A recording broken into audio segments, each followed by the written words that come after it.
ناظرین، اکثر آپ نے دیکھا ہوگا پیغام ٹی وی پروگرامز جب بھی ہوتے ہیں ان کے آخر میں ایک احادیث چلتی ہے، وہ ان کی آواز ہے۔ اعداد و شمار بتاتے ہیں کہ دنیا کی تیسری بڑی زبان اردو ہے، اور اس کو بولنے اور سمجھنے والے دنیا کے تقریباً ہر خطے میں پائے جاتے ہیں۔ چنانچہ اردو دنیا تک مؤثر طریقے سے دعوت دین پہنچانے کے لیے پیغام ٹی وی نے اس زبان میں اپنی نشریات کا آغاز کیا۔ آپ مسلک اہل حدیث میں پہلے نہیں تھے، نعت خوانی جو ہے وہ ایک بزنس کا روپ اختیار کر رہی ہے، اس پہ آپ کیا کہیں گے؟ بالکل آپ نے درست فرمایا۔ گورنمنٹ کو اس جیسے پروفیشنل نعت خان جو پیسے لیتے ہیں اس پہ جو ہے ٹیکس لگنا چاہیے بغیر اچھا خاصا بزنس۔ میں کہتا ہوں جو بیچارے جو سنگر تھے نا، جنہیں ہم سمجھتے ہیں جو گلوکار ہیں وہ بہت زیادہ پیسے کماتے ہیں، وہ آہستہ آہستہ وہ سنگر گلوکاری چھوڑ کے نعت خانی طرف آنا شروع ہو گیا۔ ہوتا کیا ہے جناب، انہوں نے پھر ان کے ریٹس رکھے ہوئے جو اے لیول کے ہیں، ان کا 4 سے 6 لاکھ روپے ایک پروگرام کا ہے، وہ 20-25 منٹ پڑیں گے یا آدھا گھنٹہ پڑیں گے، ان کے آنے جانے کا ٹکٹ بائی ٹکٹ کا ٹائم ٹیبل آنا ہے ان کے ساتھ جناب، 4 سیکورٹی گارڈ ہوں گے، ایک میک اپ آرٹسٹ ہوگا ان کے ساتھ، اور وہ آئیں گے لگژری گاڑی سے ان کو ریسیو کرنا ہے۔ اگر وہ دور سے آ رہے ہیں، کراچی سے لاہور آ رہے ہیں، تو ان کو جناب وہ آنے جانے کا باہر ٹکٹ بھی، اور پھر پی سی ہوٹل میں ان کا اسٹے بھی، اور آنا جانا سارا معاملہ، کھانا شانا ان کا فلان جگہ پہ ہوگا۔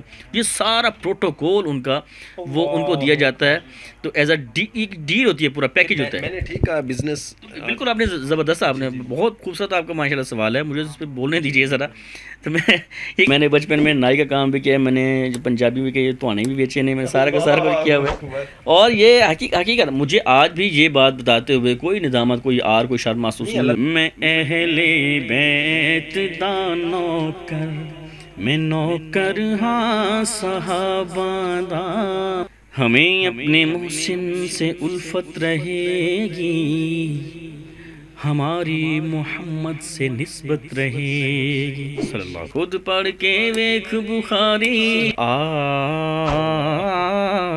الف اللہ۔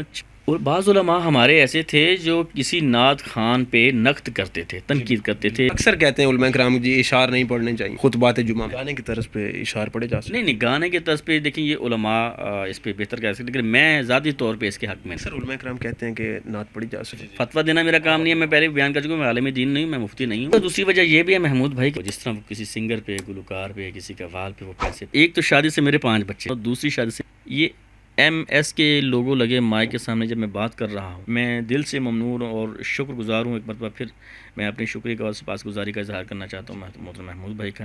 ان کے چینل کو آپ دیکھیے، سبسکرائب بھی کیجیے، حوصلہ افزائی بھی کیجیے، زیادہ سے زیادہ لوگوں کے ساتھ شیئر بھی کیجیے، دوستوں احباب رشتہ داروں کو سب کو آپ دعوت بھی دیجیے کہ اس پروگرام کو دیکھیں، ان کے پروگرامس کو دیکھا کریں۔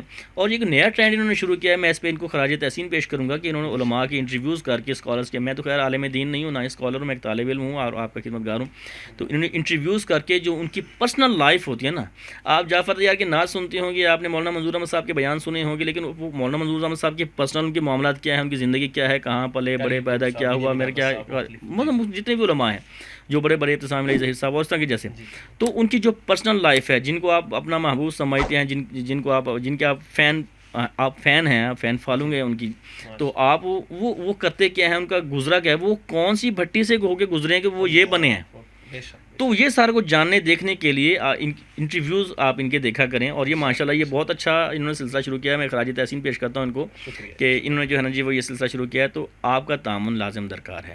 آپ دیکھیں، پسند بھی کریں، لائک بھی کریں، کومنٹس بھی کریں، اور پوچھنا کچھ چاہتے ہیں کچھ پوچھیں، اور زیادہ سے زیادہ شیئر کر کے ان کی حوصلہ افزائی کیجیے۔ اچھا جعفر بھائی، ہمیں السلام علیکم ناظرین، آج ہم موجود ہیں مداح رسول جناب جعفر طیار صاحب حافظہ اللہ، جعفر طیار حافظہ اللہ، ہم ان کے پاس پہنچے۔ یہ اہل حدیث نعت کونسل کے سربراہ بھی ہیں، تو آئیے ان سے گفتگو کرتے ہیں کہ ان کو اہل حدیث نعت کونسل جو ہے وہ بنانے کی ضرورت کیوں پیش آئی۔ اور اکثر کہا جاتا ہے جو اہل حدیث ہے، مسلک اہل حدیث والے، وہ اکثر علماء کرام وہ نعت نہیں پڑھتے۔ آئیے پوچھتے ہیں کہ کیا یہ ایسے ہی ہے؟ جی السلام علیکم۔ جی وعلیکم السلام ورحمۃ اللہ۔ جعفر بھائی، سب سے پہلا سوال یہ ہے کہ اہل حدیثوں کے اوپر ایک بہت بڑا فتویٰ لگایا جاتا ہے کہ یہ جی نعت رسول مقبول صلی اللہ علیہ وسلم نہیں پڑھتے، اس پہ آپ کیا کہیں گے؟ بسم اللہ الرحمن الرحیم۔ سب سے پہلے تو محترم محمود بھائی آپ کا تہ دل سے شکر گزار ہوں، ممنون ہوں، سپاس گزار ہوں، آپ نے میرے پاس یہاں کے مجھے جو عزت بخشی ہے، اور ہمارا جو موقف ہے اس ضمن میں جو ہماری خدمات ہیں وہ آپ نے ناظرین تک اور لوگوں تک پہنچانے کی کوشش کی ہے، اس میں آپ کا اور آپ کے ایم ایس اسٹوڈیو کا شکریہ بھی ادا کرتا ہوں اور دعا گو بھی ہوں۔ اچھا، رہا سوال یہ کہ اہل حدیث نعت نہیں پڑھتے، بہت ہی عجیب ہے، اور یہ آپ کی بات اس حد تک درست ہے کہ لوگوں میں یہ بات معروف ہے، بالکل بالکل لوگ ایسا یہ محسوس کرتے ہیں یا کہ خاص پروپیگنڈا کیا گیا ہے، یا لوگوں میں ایک بات کو خاص طور پہ عام کر دیا گیا ہے کہ اہل حدیث نعت نہیں پڑھتے۔ میں یہ سمجھتا ہوں کہ جو نہ صرف اہل حدیث، جو بھی مسلمان ہیں، پیارے رسول صلی اللہ علیہ وآلہ وسلم کی محبت اس کے دل میں نہیں ہے، تو وہ نعت خوان تو دور، وہ مسلمان ہی نہیں ہے۔ اور رہی بات یہ ہے کہ نعت نہیں پڑھتی، یہ بالکل غلط بات ہے، نعت الحمدللہ پڑھتے ہیں۔ ہاں، جس چیز کو ہم نعت کہتے ہیں، آپ صلی اللہ علیہ وسلم کی مدح سرائی، آپ کے محامد، آپ کے محاسن، آپ کے اوصاف حمیدہ، آپ کے تذکار جمیل، آپ کی سیرت کے مختلف پہلوؤں کو اجاگر کر کے آپ کی تعلیمات کو لوگوں تک فروغ دینا، لوگوں کو بتانا، آپ کے جو نعت بیسیکلی، چونکہ ایک بات ہے کہ یہ ویسے تو علماء بتاتے ہیں کہ یہ لغوی اعتبار سے کسی کی تعریف کرنا، توصیف کرنا، نعت کی جو اصطلاح ہے پیارے رسول صلی اللہ علیہ وسلم کی خاص طور پہ مدح سرائی کرنا، نعت الحمدللہ یہ پڑھتے ہیں۔ ہماری نعت میں شرک، غلو اور اس طرح کی چیزیں یہ نہیں ہوتی۔ ہمارے بہت سارے ایسے دوست الحمدللہ آپ دیکھ سکتے ہیں مختلف ٹی وی چینلز پہ، میں ناچیز بھی جو اللہ تعالیٰ نے، اللہ سبحانہ و تعالیٰ نے جو صلاحیتیں، جن صلاحیتوں سے متصف کیا ہے الحمدللہ، اس پورے کار لاتے ہوئے آپ صلی اللہ علیہ وسلم کی نعت پڑھتے ہیں، اور بہت سارے نعت الحمدللہ پڑھتے ہیں۔ آپ کو بڑے بڑے نام گنوا سکتا ہوں، نعت گو شعراء کے نام گنوا سکتا ہوں، نعت گو احباب جو خوش لحنی سے پڑھتے ہیں، جو تحت اللفظ پڑھتے ہیں، تو الحمدللہ وہ سارے پڑھتے ہیں۔ آپ بھول گئے ہیں مولانا علیم ناصری صاحب کا نام، بھول گئے عبدالرحمن عاجز مالی کوٹلی صاحب کا نام ہے، یعقوب پرواز صاحب ہیں، حکیم رمضان اطہر صاحب ہیں، اور موجودہ نذیر سبحانی صاحب رحمہ اللہ، وہ سب نہیں ہے، ایسے بابا جی علی محمد سمسام، سعید الفت صاحب، اور بہت مولانا یوسف احرار صاحب، اور بے شمار نام ہے، میں گنوانے لگ جاؤں کافی سارا پروگرام آپ کا جو نام گنوانے میں لگ جائے گا۔ تو ہماری تو خیرت ناز خدمات ہیں الحمدللہ، اس ضمن میں ہمارے بہت سارے نعت خواں وہ پڑھ بھی رہے ہیں الحمدللہ۔ نعت کونسل آپ نے بنائی ہے، یہ بنانے کی ضرورت کیوں پیش آئی؟ بہت ہی بہترین اور خوبصورت سوال ہے کہ یہ اہل حدیث نعت کونسل پاکستان یہ بنانے کی ضرورت کیوں پیش آئی۔ ویسے تو یہ بات میں آپ کے پچھلے سوال میں بتا چکا ہوں کہ الحمدللہ ہم نعت پڑھتے ہیں اور بہت سارے نام ہمیں شامل ہیں۔ نعت کونسلز اور بھی پاکستان میں بہت ساری لوگوں کی بنائی ہوئی ہیں، مختلف طبقات نے، مختلف پلیٹ فارم سے، مختلف مسالک کے لوگوں نے اس کو بنایا ہوا ہے، خاص ناموں سے اس کو منسوخ کر کے۔ اہل حدیث نعت کونسل پاکستان، اس لفظ کے ساتھ اہل حدیث کا زن ہم نے رکھا ہے، اور یہ جواب ہے آپ کے اس پہلے سوال کا جو آپ نے کہا کہ یہ اہل حدیث نعت نہیں پڑھتے، تو ہم نے اس کا نام ہی یہی رکھا ہے تاکہ لوگ کہیں یار اہل حدیث نعت کونسل، کیونکہ لوگ تو یہ سنتے آئے ہیں کہ اہل حدیث نعت نہیں پڑھتے، تو اہل حدیث نعت کونسل، تو الحمدللہ ہم نے اس کا نہ صرف نام کی حد تک بلکہ عملی طور پہ جو ہے وہ ایک انتظامی صورت میں عملی طور پہ ہم نے اس کا جواب دیا اور مدلل جواب دیا ہے۔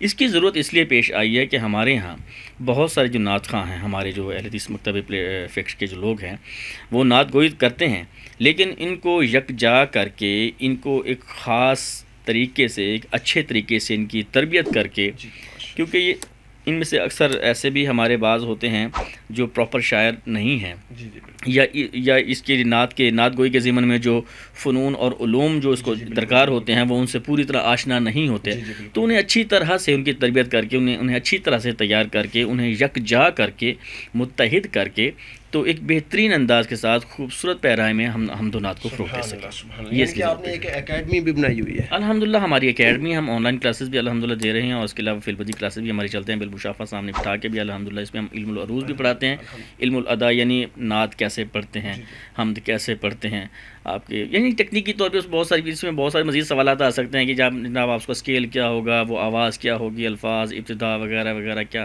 تو یہ ساری چیز اس میں الحمدللہ بہت سارے معاملات ہیں تکنیکی طور پہ، اس میں ہمارا ٹیمپو ہے، ردم ہے، اسکیل ہے، کمپوزیشن ہے، اور بہت ساری چیزیں ہیں، ایک چیز کے اوپر بہت ساری بریفنگ دی جا سکتی ہے، اور ہم نے یہ صرف یہ نہیں کہ شوقیہ طور پہ یہ بنائی ہے کہ چلیں یہ اکٹھے ہو جائیں، ہم بھی دنیا کو دکھا دیں کہ ہم نعت پڑھتے ہیں، ایسا نہیں ہے۔ ہم نے اس کو ایک خاص مقصد کے لیے، دیکھیے پیارے رسول صلی اللہ علیہ وسلم کی تعلیمات کو فروغ دینا، یہ تو ہماری ذمہ داری ہے اور اولین ذمہ داریوں میں سے ہے، ٹھیک ہے۔ تو میں یہ سمجھتا ہوں کہ ہمارے اس خطے میں، ہمارے ہاں الحمدللہ چونکہ نعت کو زیادہ پسند کیا جاتا ہے، تو ہم نعت کی صورت میں آپ وسلم کے پیغام کو فروغ دیتے ہیں، تو اس کو ہم متحد کر کے، ساتھیوں کو متحد کر کے، جو خوش لحن ہیں، جنہیں اللہ سبحانہ و تعالیٰ نے خوش لحنی سے نوازا ہے، خوبصورت وہ آواز کے مالک ہیں، ایسی صلاحیت کے جو مالک ہیں، متصف ہیں، تو ان کو جو ہے الحمدللہ اچھے پیرے میں تربیت دے کر، ٹرین کر کے ان کو جو ہے وہ نازل۔ جب آپ نے یہ نعت کونسل بنائی تو اس میں اہل حدیث جو علماء کرام ہیں، قائدین ہیں، ان کا ساتھ آپ کو کتنا رہا ہے؟ جی الحمدللہ بہت پازیٹیو، بہت ہی مثبت رہا، اور بلکہ مجھے شروع میں کچھ یوں لگا، اور آپ کے سوال کرنے کی شاید وجہ بھی یہی ہے کہ اکثر اور بعض علماء ہمارے ایسے تھے جو کسی نعت خان پہ نقد کرتے تھے، تنقید کرتے تھے دوران نعت، جب وہ اسٹیج پہ نعت پڑھتے تو وہ بیسیکلی اس نعت پہ تنقید نہیں تھی. یہاں یہ بات سمجھنی چاہیے. اس میں سے یقینی بات ہے اس شاعر نے یا اس نعت خان اس موقع پہ ہو سکتا ہے کوئی ایسا انداز پڑھ دیا ہو جو مترازہ ہو، جس پہ اعتراض ہو، آبجیکشن ہو، یا کوئی ایسا شعر پڑھ دیا ہو جو درست نہ ہو. چونکہ علماء جو ہے نا وہ وسعت رکھتے ہیں، وہ جانتے ہیں اس چیز کو.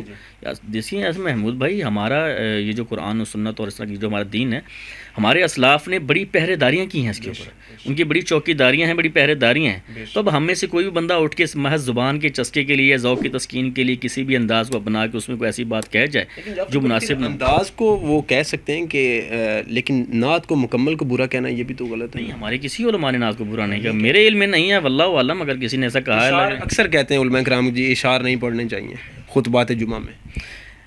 دیکھیں اشعار کی جہاں تک بات ہے نا، جی شعر کی کتنی اہمیت ہے، اشعار کی کتنی اہمیت ہے، اس سے آپ اس بات سے اندازہ لگا کہ اللہ سبحانہ و تعالیٰ نے قرآن میں سورہ شعراء کے نام سے باقاعدہ یہ بات بھی ہم کہیں پڑھتے ہیں کہ پیارے رسول صلی اللہ علیہ وسلم کی حدیث مبارکہ و کما قال الرسول، اس طرح کا مفہوم ہے کہ کسی آدمی کا پیٹ پیپ سے بھر جائے یہ اس سے بہتر ہے کہ وہ شعر سے بھرے. لیکن وہ اشعار برے اشعار ہیں، وہ اشعار معاشرے میں گناہ کو فروغ دینے والے، بد عقیدگی پھیلانے والے، ایسی چیزیں. لیکن کہیں پہ ہم آپ کی زبان مبارک سے یہ الفاظ بھی ہمیں جو ہے وہ ہم نے الحمدللہ پڑھے ہیں، ادا کیے ہوئے پڑھے ہیں کہ عجیب عن رسول اللہ یا حسان، کہ اللہ کے رسول کی طرف سے احسان جواب دیجیے ان مشرکین کو. پھر آسمان کی طرف ہاتھ اٹھا کے پیارے رسول دعا فرماتے اللہم ایدہ بروح القدس. تو وہ کیا تھے؟ اور آپ کا فرمان یہ کہ تمہارے اشعار ان مشرکین پر، ان کافرین پر، ان کے تیروں نیزوں نشتروں سے زیادہ بھاری پڑتے ہیں. تو شعر کی اہمیت. دوسری ایک اور بات، ہمارے یہاں بر صغیر میں خاص طور پہ اس چیز کو زیادہ پسند کیا جاتا ہے، نعت کو. تو چونکہ یہ پاک و ہند میں یہی چیز ہے نا. آپ نے یہ دیکھا ہوگا کہ زیادہ دوسرے ممالک میں کم نعت کم ہے. ایون وہاں پہ جو نعت خان جاتے ہیں وہ بھی یہیں سے اکثر جا کے وہ نعت پڑھتے ہیں. میں آپ کا سوال ذرا کاٹ رہا ہوں. پہلے یہ ہے کہ سب سے پہلے کائنڈلی طور پہ آپ مسلک اہل حدیث میں پہلے نہیں تھے، آپ نے پھر بھی آتے ہی اہل حدیث نعت کونسل کا نام رکھا. اس پہ آپ نے کیا دیکھا؟ اس مسلک میں تبدیلی کا باعث کیا بنا؟ پہلی بات تو یہ ہے کہ میں آپ کو یہ جواب اس کا دے چکا ہوں کہ اس کے نام اہل حدیث نعت کونسل کیوں رکھا ہے. لیکن آپ کی تبدیلی کا سوال میں یہ چیز میں نے بھی، چونکہ میں بھی اسی معاشرے میں رہتا تھا، میں نے سنا تھا کہ اہل حدیث نعت نہیں پڑھتے. جب الحمدللہ اللہ تعالیٰ نے عقیدہ توحید سے جب نوازا، توحید کے نور سے جب میرے تاریخ قلب و ذہن میں اجالے ہوئے الحمدللہ، تو پھر وہ یہ ہے کہ میں نے اس چیز کو محسوس کیا، جو میرے پاس ہنر یا جو صلاحیتیں تھیں اللہ سبحانہ و تعالیٰ کی عطا کی گئی، اس کی توفیق خاص سے پھر میں نے یہ محسوس کیا یار ابھی تک یہ خلا ہے، اسے پر ہونا چاہیے. تو پھر میں نے یہ نام رکھا اور ساتھیوں کو متحد کیا، ان کے ذہن سازی کی، انہیں بتایا، ان کے سامنے یہ سارا موقف رکھا اور ان کے سامنے الحمدللہ اس چیز کو رکھا اور ہم نے یہ نعت بنائی. اور پچھلے سوال سے میں اس کو جوڑتا جاتا ہوں. پھر علماء نے ہمارے ساتھ الحمدللہ بہت اچھا تعاون کیا ہے. بہت سارے علماء نے جو ہے باقاعدہ ایسی باتیں انہوں نے بتائی کہ وہ علماء ہیں بتا سکتے ہیں، ہمیں تو وہ پتہ ہی نہیں تھی کہ ہم اتنے عام ہیں. ایک ہمارے مولانا عبدالرشید حجازی صاحب حافظہ اللہ، ہمارے سروں کا تاج، ہمارے ماتھے کا جھومر، ہمارے لیے انتہائی قابل عزت، قابل احترام.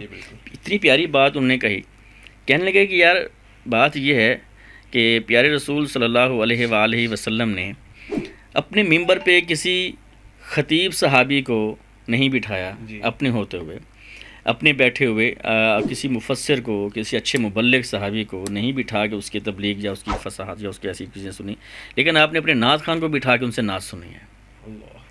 تو یہ چیزیں اب ہمارے لیے بڑی حوصلہ افزا ہیں. تو پھر الحمدللہ ہمارے علماء یہ کہتے ہیں اور ہمارا یہ عمل ہے الحمدللہ، ہمارا یہ انتظامی طور پہ بھی اور ہر لحاظ سے. اور پھر دوسری طرف جب ہم یہ سنتے ہیں نا کہ اہل حدیث نعت نہیں پڑھتے تو بڑا عجیب سا فیل ہوتا ہے. اچھا، تو آپ کی جو نعت کونسل ہے، اس میں یہ نعت کونسل کے جو نعت ممبران ہیں وہ ان کی تعداد کتنی ہے؟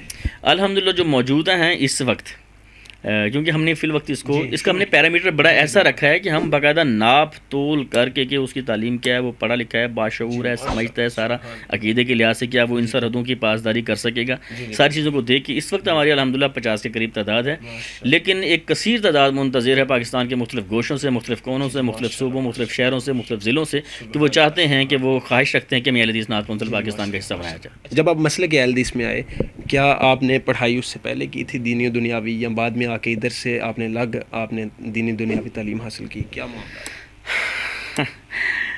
دیکھیں وہ آپ مسلک اور میں تھے، ادھر جب آئے ہیں کیا آپ نے کتب پڑھی ادھر آ کے؟ کیا معاملات تھے، ذرا عوام الناس کو بتائیے۔ وہ کہتے ہیں نا کہ وہ شعر تھا نا کہ یہ فیضان کرم تھا یا کہ مکتب کی کرامت تھی، سکھائے کس نے اسماعیل کو آداب فرزانہ۔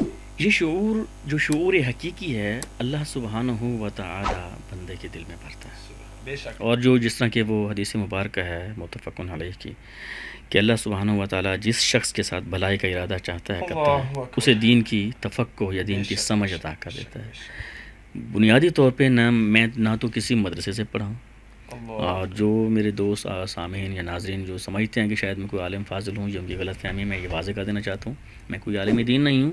ہاں، علماء کا دامن گیر رہا ہوں، علماء کا انگشت گیر رہا ہوں، ان کی انگلی پکڑ کے چلتا رہا ہوں، ان کے جوتے اٹھانا میرے لیے باعث سعادت ہے۔ میں علماء کے صحبت سے ان کی صحبت کا جو تعطر تھا اس سے میں مسحور ہوتا رہا ہوں، اپنے ذہن میں، دل میں، اپنے ذہن میں اس تعطر کو بھرا ہے۔ وہ جو آپس میں گفتگو کرتے تھے اس کو سننے کی، سمجھنے کی کوشش کی ہے، اور جس حد تک اپنے کم سے چھوٹے سے برتن میں دماغ میں جتنا سمجھ سکا ہوں اتنا الحمدللہ میں نے کیا ہے۔ میں نے کوئی مدرسہ، کوئی جامعہ، میں حافظ قرآن بھی نہیں ہوں۔ میرا پچھلے دنوں ایک کلام الحمدللہ اللہ کی توفیق سے ہٹ ہوا، ہم حافظ قرآن ہیں، ہم حافظ قرآن۔ لوگ یہ سمجھتے ہیں کہ یہ بذات خود شاید نے قرآن مجید حفظ کیا ہوا، میں نے قرآن مجید حفظ نہیں کیا ہوا۔ حفاظ سے مجھے محبت ہے، قراء سے مجھے محبت ہے، مجودین سے محبت ہے کہ وہ وحی الہی کو خوبصورت طور پہ وہ پڑھتے ہیں، الحمدللہ محفوظ کرتے ہیں۔ تعلیم دینی میری نہیں تھی، البتہ یہ ہے کہ جب آپ نے چونکہ میری آواز میں آپ نے ترانے بھی سنے ہیں، آپ نے بہت ساری ایون میں نے الحمدللہ مختلف پلیٹ فارم سے اپنی مقدور بھر خدمات دی ہیں، اللہ قبول فرمائے، اللہ تعالیٰ ریاکاری سے بچائے۔ تو وہ یہ ہے کہ اس کی جو اس نالج کی جو وجہ ہے نا، وہ یہی ہے کہ علماء کی صحبت میسر رہی ہے۔ میں نے ابتدا میں 2005 میں غالباً ابتدا کی تھی اسلامک پروڈکشن میں، دارالاسلام انٹرنیشنل ایک بہت اچھا ایک ادارہ ہے، تو ان کا لاہور میں جو ان کا ہیڈ آفس ہے، یہاں پہ ان کا دارالاسلام لاہور میں، یہاں پہ جو ان کا ریسرچ کا جو شعبہ تھا، اس میں پاکستان کے مختلف علاقوں سے بہت ہی کڑھے ہوئے منجھے ہوئے علماء، بڑے کشادہ سینے، کشادہ دل والے، بڑی وسعت قلبی رکھنے والے، اور ان کی دور اندیش قسم کے، اور ہر شعبے کے، تفسیر کے، ترجمے کے، انگریزی میں، پشتو میں، مختلف زبانوں کی مہارت حاصل رکھنے والے، تو ان کے ساتھ پھر میں چونکہ رہا ہوں کہ میں خدمت میں مگن تھا، اسٹوڈیو میں میری وہاں پہ بطور آڈیو ڈائریکٹر میں نے وہاں پہ خدمات دی، تو اس ضمن میں وہ جو عطر ریزی ان کی ہوتی تھی نا، وہ اسے ہوتا رہا الحمدللہ۔ یہ میری تعلیم ہے۔ جی بالکل، آپ نے بتا دیا۔ اچھا، اہل حدیث نعت کونسل کے ساتھ ساتھ آپ کے جو ہے کن کن شعبہ جات سے آپ کا تعلق ہے؟ اگر تو آپ پوچھیں ایز اے پروفیشن، جی بالکل، میں نے شعبہ جات زندگی میں تو ویسے بہت پروفیشن، شعبہ جات تو زندگی میں بہت سارے، میں درزیوں کا کام بھی سیکھا ہوں، وہ کیا ہے، میں نے بچپن میں نائی کا کام بھی کیا، میں نے جو پنجابی بھی کیا، توانے بھی بیچے نے، میں سارا کا سارا کچھ کیا ہوا ہے۔ اور یہ حقیقت مجھے آج بھی یہ بات بتاتے ہوئے کوئی ندامت، کوئی کوئی شرم محسوس نہیں ہوتی کہ میں الحمدللہ، اصل میں نا اس کے پیچھے ایک ریزن تھی، وہ میں آپ کو انشاءاللہ بتاؤں گا۔ اچھا، وہ یہ ہے کہ ایز اے پروفیشن جو میں جو اس وقت کر رہا ہوں اسلامک پروڈکشن میں، اپنے طور پہ جو خدمات الحمدللہ دے رہا ہوں، اس میں حمد و نعت خوانی اللہ سبحانہ و تعالیٰ کی توفیق خاص سے وہ بھی الحمدللہ کرتے ہی ہیں۔ اس کے علاوہ شاعری، باقاعدہ شاعری، علم العروض پڑھا ہے اور پڑھا بھی رہا ہوں الحمدللہ۔ اس کے علاوہ جو ہے نا جی، وائس اور آرٹسٹ جو آپ مختلف ٹی وی چینلز پہ، بالخصوص پیغام ٹی وی یا اس طرح کے جیسے چینلز پہ آپ سنتے ہیں نا، کوئی حدیث چل رہی ہے یا ڈاکیومنٹری چل رہی ہے، اس کے پیچھے جو آواز آ رہی ہوتی ہے۔ ناظرین، اکثر آپ نے دیکھا ہوگا پیغام ٹی وی پروگرامز جب بھی ہوتے ہیں ان کے آخر میں ایک احادیث چلتی ہے، وہ ان کی آواز ہے جی۔ آج کل ہمارے دوسرے ساتھی بھی پڑھ رہے ہیں، لیکن اس میں الحمدللہ اکثر جن کی یوں کہہ سکتے ہیں کہ ہزاروں کی تعداد میں نے الحمدللہ وہاں پہ فیلڈز جو پڑھے ہیں، تو اچھا نہ صرف آپ نے کہا کہ پروگرام شروع ہوتا ہے یا ختم ہوتا ہے یا بریک ہوتی ہے تو اس کے بعد ایون اس وقت جو ٹائٹلز ایک چلتا ہے نا آج جو نشید چلتی ہے آج ٹائٹل نشید جو ہے نا ایک ہوتا ہے اس پروگرام سے ریلیٹڈ اس کا جو کنٹینٹ ہوتا ہے وہ بیان کیا جاتا ہے وہ الحمد للہ وہ اللہ کی توفیق خاص سے وہ اس ناچیز کا ہی لکھا ہوتا ہے اور پڑھا ہوتا ہے وہ میری آواز میں اپنی کمپوزیشن کے ساتھ. تو میں بتا رہا تھا کہ اسی طرح ٹائٹل نشید ہو گئے حمد و نعت ترانے مدح و ستائش الحمد للہ پیارے رسول صلی اللہ علیہ وسلم کی اللہ کی توصیف حسن تمجید عظمت شان کبریائی یہ ساری چیزیں اور اس کے ساتھ ساتھ وائس اوور کا معاملہ ہے ڈاکیومنٹری کرنا حدیث کی وائس اوور کرنا قرآن مجید کا ترجمہ ہے اس کی وائس اوور کرنا مختلف شخصیات کے اقوال کی وائس اوور کرنا مختلف علاقوں کی ڈاکیومنٹری کسی کتاب کا تعارف بیان کیا جا رہا ہوتا ہے تو یہ چیزیں وائس اوور کرنا. پھر اس کے ساتھ ساتھ جو ہے نا الحمد للہ میں نے ہوسٹنگ بھی کی ہے ایز این اینکر پرسن بھی الحمد للہ میں نے خدمات دی ہیں. پیس ٹی وی ایک بہت بڑا ایک انٹرنیشنل ایک ادارہ ہے فضیلت الشیخ ڈاکٹر ذاکر نائک صاحب حافظہ اللہ کا اللہ کریم ان پہ اپنی رحمت کا سایہ رکھے اور ان کا سایہ تادیر ہمارے سروں میں قائم رکھے. بہت بڑی شخصیت ہیں. ناچیز کو یہ سعادت حاصل رہی ان سے ملاقات کی بھی اور ان کے ٹی وی چینل پہ میں نے الحمدللہ 218 پروگرامز مختلف اسکالرس کے ساتھ الحمدللہ کیے ہیں ہوسٹنگ کی ہیں. پیغام ٹی وی پہ بھی کچھ پروگرام ہوسٹ کیے ہیں اس کے علاوہ مختلف پلیٹ فارم سے یعنی ہوسٹنگ بھی. اس کے علاوہ میں ساؤنڈ ریکارڈرس بھی ہوں جس طرح کہ آپ یہ دیکھ رہے ہیں آپ اس وقت میرے اسٹوڈیو میں موجود ہیں تو جو چیزیں میری آپ اسٹوڈیو میں سنتے ہیں وہ میری اپنی ہی ریکارڈ کردہ ہوتی ہیں. تو الحمدللہ وہ یہ ہے کہ ریکارڈسٹ بھی اور آڈیو ویڈیو ڈائریکٹر بھی یہ کچھ چیزیں ہیں یعنی کہ آپ کی اپنی ساری تیار کردہ چیزیں الحمدللہ. اس میں شاعری کمپوزیشن اس کی ریکارڈنگ اس کی کورس وغیرہ اس کے بیک گراؤنڈ جتنی ساری چیزیں ہوتی ہیں وہ ساری الحمدللہ کی توفیق خاص سے میری ہوتی ہیں. اچھا فرض کر رہے ہیں کوئی سیکھنا چاہتا ہے آپ سے یہ پروگرام نعتیں وغیرہ سیکھنا چاہتا ہے وہ آ کے تو وہ کیا ادھر آئے گا کہ آن لائن وہی آپ کرواتے ہیں کوئی ایسا معاملہ؟ ہم اہل حدیث نعت کونسل پاکستان کو جو ہم نے بنائی ہے نا وہ صرف نعت خانوں کو مشغول رکھنے کا وہ نہیں ہے. ہم نے اس ضمن میں ہم نے جو نعت خانوں کو ٹریننگ کرنی ہے اس ٹریننگ میں یہی چیزیں شامل ہیں. ہم اس کو نعت خوانی باقاعدہ سکھائیں گے. اب وہاں مختلف اکیڈمیوں میں میں نے بھی دیکھا ہے دوست اب آپ بھی دیکھتے ہیں اور جو علاقوں میں محلوں میں جو بنا کے بیٹھے ہوتے ہیں وہ صرف شوقی طور پہ اس طرح کے مکسر رکھا ہوتا ہے ساتھ وہی خوشی کو لگا کے وہ ان کو جناب ہوگا وہ یوں مثلا یوں آواز لگا نہیں یہاں پہ یوں آواز لگائیں اور یوں اتنے حد تک ورتے. لیکن ایسا نہیں. ہم یہ چیز ساتھ ساتھ انداز بیان سکھائیں گے لیکن اس سے پہلے نعت کے حقیقی معنی سے اسے متعارف کروائیں گے. اس کے علاوہ نعت پڑھتے کیسے ہیں اس کو جو تکنیکی جو امور ہیں معاملات ہیں اس کو وزن میں کیسے لانا ہے اس کے اسکل میں کیسے کرنا ہے اس کے الفاظ کس طرح سے ادا کرنے ہیں فیلنگز جو ہوتی ہیں نا یہ الفاظ کی وائس ایکسپریشنز بالکل یعنی کہ آپ نے کسی لفظ نے کسی انسان نے کہا کہ محبت اگر وہ کہتا ہے کہ محبت تو یہ اس کی فیلنگ نہیں ہے ظاہری بات ہے ٹھیک ہے نا. تو جو کہتا ہے نا کہ محبت تو اس کے ایکسپریشن سے وائس ایکسپریشن سے وہ محبت کی فیلنگ یعنی میں نے یہ لفظ بطور مثال پیش کیا ہے سننے والے کی فیلنگ سننے والا جو ہے نا وہ اس سے محظوظ ہو اور وہ نہ صرف محظوظ ہو متاثر ہو. بالکل در حقیقت ہماری نعت پیغام ہوتی ہے عمل کروانے کے لیے. یہ صرف کانوں کا چسکا نہیں ہے.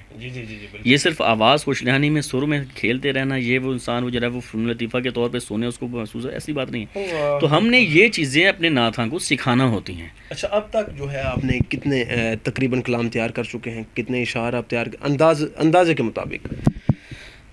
ہاں بات یہ ہے کہ تعداد مجھے پوری طرح تو یاد نہیں ہے لیکن یہ ہے کہ الحمدللہ ہزاروں میں ہے الحمدللہ سینکڑوں میں نہیں ہزاروں میں. تو جو اس وقت مشہور و معروف اسٹیجوں پہ یہ پڑھا جا رہا ہے مشہور و معروف خطبہ پڑھا رہے ہیں تو اس میں یہ آپ کے کلام پڑھے جا رہے ہیں الحمدللہ. یہ ناچیز کو سعادت حاصل رہی ہے. ہمارے علماء جو ہمارے سروں کا تاج ہیں وہ باقاعدہ نام لے کر حوصلہ افزائی کرتے ہوئے اور نہ صرف محفل میں بلکہ جب بھی ملتے ہیں وہ شاباش دیتے ہیں حوصلہ افزائی بھی کرتے ہیں. وہ ناچیز کے لکھے اشعار پڑھتے ہیں جس طرح کہ وہ شان اہل بیت اور شان صحابہ پہ میں اہل بیت دا نوکر میں نوکر ہاں صحابہ دا وہ الحمدللہ میرا لکھا پڑا ہوا ہے. اسی طرح اور پچھلے دنوں مشہور ہوئے تھے وہ خود پڑھ کے ویکھ بخاری تیری ٹینشن مک جائے ساری مسلم دا کر. تو یہ احادیث سیاستہ کے اوپر بنے ہوئے سارے اشعار تھے. تو یہ الحمدللہ اللہ کی توفیق سے خاص سے یہ ناچیز کے لکھے ہوئے تھے. اچھا میرا جو زیادہ کام ہے نا وہ ہے اسٹوڈیو پروڈکشن کا.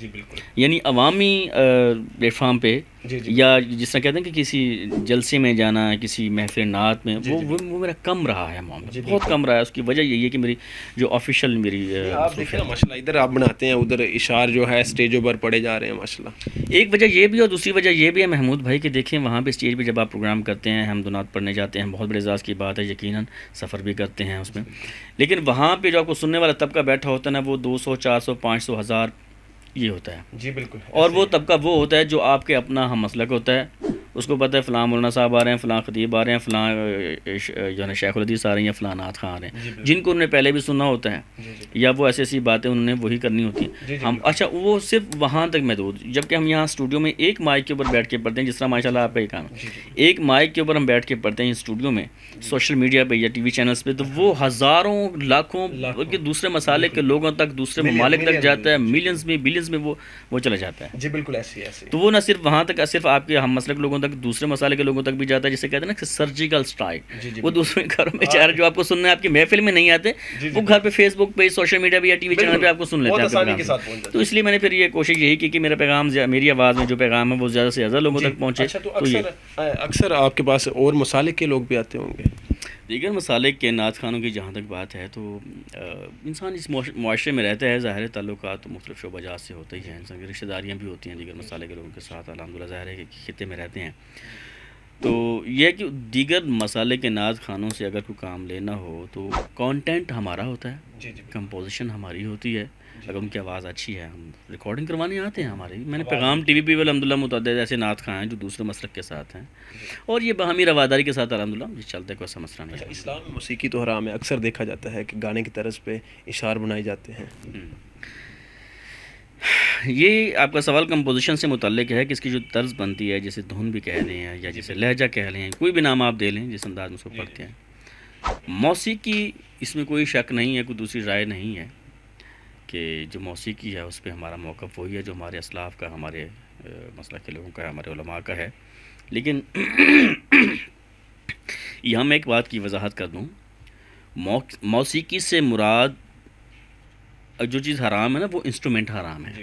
یہ ذرا واضح ناظرین کے لیے بھی کہ انسٹرومنٹ یعنی آلات موسیقی جو ہے نا, جس طرح بانسری شیطان کی آواز ہے وغیرہ وغیرہ, جتنے بھی آئی ایون احادیث میں اس کی ڈیفینیشن بھی ملتی ہے کہ ایسے انسٹرومنٹ جن میں آواز جو ہے وہ پھونک کے ذریعے یا تار کے ذریعے پیدا کی جاتی ہے, وہ حرام ہے, ناٹ الاؤڈ. تو وہ یہ کہ آج اگر ہم غور کرتے ہیں تو جتنے بھی انسٹرومنٹس ہیں, ایون جدید الیکٹریکل انسٹرومنٹس بھی ہیں, ان میں بھی یا تو یہ دونوں چیزیں ہوتی ہیں, یعنی پھونک کے ذریعے یا تار کے ذریعے آواز پیدا کرنا, یہ دونوں میں سے ایک چیز ضرور ہوتی ہے, علاوہ دف کے.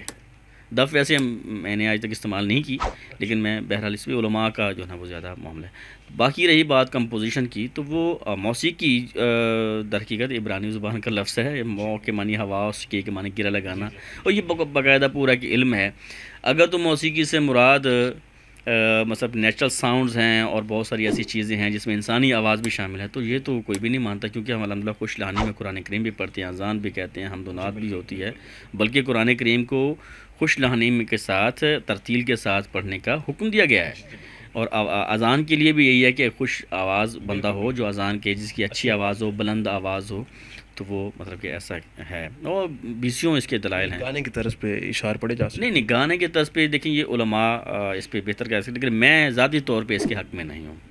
ذاتی طور پہ میں یوں سمجھتا ہوں کہ جیسے آپ کسی کو پانی پلائیں اور کسی ایسے لوٹے میں ڈال کے پانی پلائیں جسے آپ کسی اور مقصد کے لیے استعمال کرتے ہوں, تو وہ کتنا معیوب ہوتا ہے. تو گانے کی طرز پہ میں یہ اصطلاحاً بات کر رہا ہوں یا تمثیلاً بات کر رہا ہوں, تو گانے کی طرز پہ نعت پڑھنا جو ہے نا, یہ ایسا ہی ہے. نعت ایک مقدس, ایک مؤدب اور ایک خوبصورت جو ہے نا وہ ایک معاملہ ہے. یا پھر کوئی اکثر علماء کرام کہتے ہیں کہ نعت پڑھی جا سکتی ہے.